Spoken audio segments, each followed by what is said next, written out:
بسم الله الرحمن الرحيم. اللهم يا رب اشرح لي صدري ويسر لي أمري واحلل عقدة من لساني يفقهوا قولي. الحمد لله رب العالمين والصلاة والسلام على أشرف الأنبياء والمرسلين سيدنا ومولانا محمد خاتم النبيين وعلى آله وصحبه أجمعين. اما بعد فاعوذ باللہ من الشیطان الرجیم. بسم اللہ الرحمن الرحیم. وما كان ربك مهلك القرى حتى يبعث في امها رسولا يتلو عليهم آیاتنا. صدق اللہ العظیم. اللہم صلی علی سیدنا ومولانا محمد صاحب الوجہ الانور والجبین الازہر. صلاة وسلاما علیک یا سیدی یا رسول اللہ وعلى آلك وأصحابك يا سيدي يا حبيب اللہ. معزز سامعین اور ناظرین، آج انشاءاللہ العزیز نبی کریم علیہ السلام کے والدین کریمین کے ایمان کے متعلق اہل سنت و جماعت کے علماء اور محققین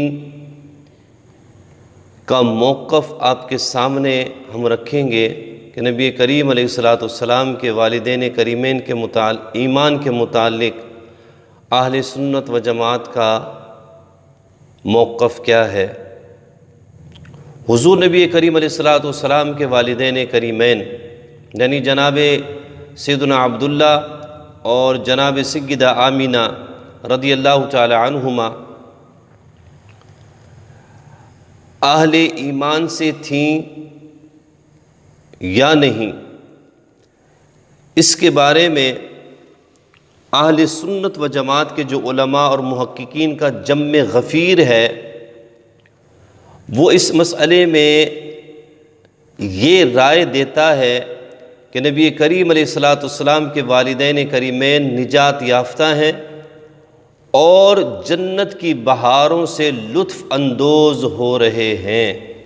یعنی یہ اہل سنت و جماعت اور محققین علماء اہل سنت کا موقف ہے کہ نبی کریم علیہ السلام کے والدین کریمین الحمدللہ نجات یافتہ بھی ہیں اور جنت کی بہاریں بھی لوٹ رہے ہیں.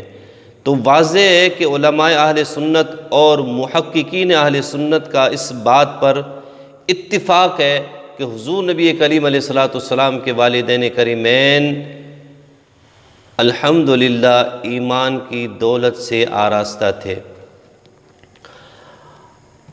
اب اس کے متعلق جو ہے مختلف مسالک آتے ہیں.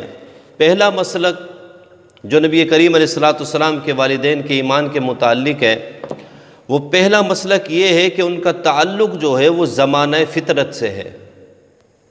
اس چیز کو ذرا ذہن میں رکھیے گا. نبی کریم علیہ السلام کے والدین کریمین کا تعلق زمانہ فطرت سے ہے. سب سے جو قریبی زمانہ ہے وہ جناب سیدنا عیسیٰ علی نبینا وعلیہ السلام کا ہے. ان کے بعد 600 سال کا طویل عرصہ گزر چکا. اس عرصہ دراز میں یعنی اس 600 سال کے عرصے میں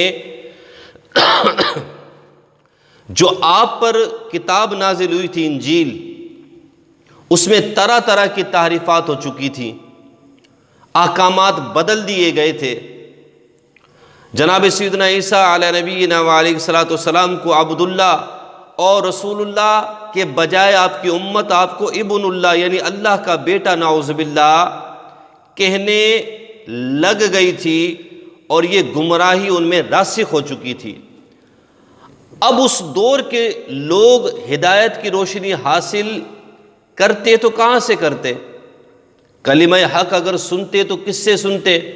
کیونکہ سب سے قریبی دور جناب عیسیٰ علیہ السلام کا ہے، اور آپ پر جو کتاب اتری ہے انجیل، اس میں تعریف بھی ہو چکی ہے. اب عیسائیوں کا جو عقیدہ ہے وہ یہ نہیں ہے کہ عیسیٰ علیہ السلام اللہ کے بندے ہیں یا اللہ کے رسول ہیں. اب عیسائیوں کا عقیدہ یہ ہے کہ عیسیٰ علیہ السلام اللہ کے بیٹے ہیں، نعوذ باللہ، جو عقیدہ غلط ہے. تو اب ہدایت کس سے لی جاتی؟ اور اس سے بھی اہم بات یہ ہے کہ جناب سیدنا عیسیٰ علیہ السلام صرف بنی اسرائیل کی رہنمائی کے لیے مبعوث ہوئے تھے، حجاز کے صحرا نشین ان کی امت دعوت میں داخل ہی نہیں تھے۔ یعنی اگر جناب عیسیٰ علیہ السلام پر اترنے والی جو کتاب انجیل وہ حجاز کے ان صحرا نشینوں، ان عربوں کی ہدایت کے لیے اگر پیش بھی کی جاتی تو ان پر اس کتاب پر عمل کرنا لازم نہیں تھا، کیونکہ حجاز جو تھا وہ جناب عیسیٰ علیہ السلام کی امت دعوت میں داخل ہی نہیں تھا، اور نہ ہی جناب سیدنا عیسیٰ علیہ السلام نے ان کو تبلیغ فرمائی، کیونکہ ان کو دعوت حق دینا جناب سیدنا عیسیٰ علیہ السلام کی ذمہ داری ہی نہیں تھی، اور نہ ان کے حواریوں نے یہ زحمت برداشت کی کہ ان حقائق کی روشنی میں اس ارشاد الہی کا یہی لوگ مصداق ہوں گے۔ قرآن مجید فرقان حمید میں اللہ رب العزت فرماتا ہے وَمَا كُنَّا مُعَذِّبِينَ حَتَّى نَبْعَثَ رَسُولًا، ہم کسی کو عذاب نہیں دیتے جب تک کہ ان میں رسول نہ بھیج دیں، جب تک رسول آئے گا نہیں تو عذاب کیسا؟ یعنی رسول مبعوث تو ہو نا، یہ اللہ نے وعدہ کیا ہے کہ جس کی طرف ہم نے رسول بھیجا ہے عذاب اسی قوم کو ہوگا اگر اس نے رسول کی نافرمانی کی۔ جس قوم کی طرف رسول بھیجا ہی نہیں گیا تو اس قوم کو عذاب کیسے ہوگا؟ علامہ علی بن برہان الدین اپنی کتاب سیرت حلبیہ میں رقم تراز ہیں، آپ فرماتے ہیں ذکر العلامۃ ابن حجر الہیثمی حیث ذکر ان الحق الواضح الذی لا غبار علیہ ان اہل الفطرۃ جمیعہم ناجون۔ علامہ ابن حجر ہیثمی فرماتے علامہ علی بن برہان الدین نے علامہ ابن حجر کے حوالے سے یہ بات ذکر کی ہے، تو اس کا مطلب یہ ہے کہ علامہ علی بن برہان الدین حلبی کا بھی یہی عقیدہ ہے۔ آپ فرماتے ہیں کہ علامہ ابن حجر ہیثمی نے ذکر کیا کہ روشن واضح حق یہ ہے کہ جس پر کوئی گرد و غبار نہیں ہے، وہ حق کیا ہے کہ اہل فطرت سارے کے سارے نجات یافتہ ہیں۔ اہل فطرت کون؟ یعنی جن کی طرف اللہ نے کوئی رسول نہیں بھیجا وہ سارے کے سارے نجات یافتہ ہیں۔ کیوں؟ وَهُمْ مَن لَّمْ يُرْسَل لَّهُمْ رَسُولٌ يُكَلِّفُهُمْ بِالْإِيمَانِ بِاللَّهِ عَزَّ وَجَلَّ، اس لیے کہ اہل فطرت ہوتے ہی وہ لوگ ہیں کہ جن کی طرف کوئی رسول نہ بھیجا گیا ہو جو انہیں اللہ رب العزت پر ایمان لانے کا مکلف بنائے۔ یعنی کوئی رسول آئے اور وہ رسول آ کر کے انہیں کہے کہ اللہ ایک ہے، توحید کا درس دے، اللہ رب العزت کا پیغام انہیں سنائے، بتائے، انہیں توحید کی طرف لے کر کے آئے، پھر دیکھا جائے گا کہ یہ لوگ اس کا انکار کرتے ہیں یا اقرار کرتے ہیں۔ اقرار کرتے ہیں تو مومن ہیں، انکار کرتے ہیں تو جہنمی ہیں۔ اب اہل فطرت وہ لوگ ہیں کہ جن کی طرف اللہ نے کوئی رسول نہیں بھیجا۔ تو علامہ ابن حجر ہیثمی فرماتے ہیں فالعرب حتی فی زمن انبیاء بنی اسرائیل اہل فطرت لأن تلک الرسول لم یؤمروا بدعایتہم الی اللہ وتعلیمہم بالایمان۔ آپ فرماتے ہیں عرب جو ہے نا، اہل عرب جتنے بھی ہیں حجاز کے، سب بنی اسرائیل کے انبیاء کے زمانے میں بھی اہل فطرت تھے۔ کیوں؟ اس کی وجہ کیا ہے؟ اس کی وجہ یہ ہے کہ بنی اسرائیل کے رسولوں کو یہ حکم ہی نہیں تھا کہ اہل عرب کو بھی جا کر کے ایمان کی دعوت دیں، تو انبیاء اسی قوم کی طرف جاتے تھے جس قوم کا انہیں حکم دیا جاتا تھا۔ اس قوم کے علاوہ کسی اور قوم کو دعوت دینا ان پر نہ لازم تھا نہ انہیں حکم تھا۔ تو علامہ ابن حجر ہیثمی فرماتے ہیں کہ بنی اسرائیل کے کئی انبیاء کے زمانے میں بھی اہل عرب جو تھے نا وہ اہل فطرت تھے، کیونکہ بنی اسرائیل کے ان انبیاء کو یہ حکم ہی نہیں تھا کہ تم اہل عرب کو جا کر کے دعوت دو، ان کا حلقہ تبلیغ جو تھا صرف بنی اسرائیل تک محدود تھا۔ اب جب انبیاء کو حکم ہی نہیں ہے کہ وہ اہل عرب کو جا کر کے دعوت دیں، تو اب وہ آیت کریمہ وَمَا كُنَّا مُعَذِّبِينَ حَتَّى نَبْعَثَ رَسُولًا کہ ہم اس قوم کو عذاب نہیں دیتے جس قوم تک ان میں رسول نہ بھیج دیا جائے۔ جب اہل عرب کی طرف کوئی رسول آیا ہی نہیں ہے تو پھر عذاب کیسا؟ تو اس کا مطلب وہ اہل فطرت تھے۔ اب آ جائیں قرآن مجید فرقان حمید کی دوسری آیت کی طرف۔ اللہ رب العزت ارشاد فرماتا ہے، سورہ نمبر 59 ہے، آیت نمبر 28، وَمَا كَانَ رَبُّكَ مُهْلِكَ الْقُرَىٰ حَتَّىٰ يَبْعَثَ فِي أُمِّهَا رَسُولًا يَتْلُو عَلَيْهِمْ آيَاتِنَا، اور نہیں ہے آپ کا رب ہلاک کرنے والا بستیوں کو یہاں تک کہ بھیجے ان کے مرکزی شہر میں کوئی رسول جو پڑھ کر سنائے وہاں کے رہنے والوں کو ہماری آیتیں۔ اب کوئی رسول جب کسی قریہ میں، کسی بستی میں، کسی علاقے میں آیا ہی نہیں ہے جو اللہ کی آیتیں ان پر پڑھ کر کے سنائے، تو پھر عذاب کا تو معاملہ ہو نہیں سکتا۔ تو ماننا پڑے گا کہ اہل عرب جو تھے وہ اہل فطرت تھے، اور انہی اہل فطرت میں جو ہیں حضور نبی کریم علیہ الصلوۃ والسلام کے والدین کریمین ہیں۔ اس لیے علماء اہل سنت اور محققین اہل سنت یہ فرماتے ہیں کہ نبی کریم علیہ الصلوۃ والسلام کے جو والدین ہیں الحمدللہ نجات یافتہ بھی ہیں، اور اس وقت جنت کی نعمتوں سے محظوظ ہو رہے ہیں۔ اب علماء کرام نے اہل فطرت جو ہیں ان کے 3 طبقے قرار دیے ہیں، 3 طبقوں میں ان کو تقسیم کیا ہے۔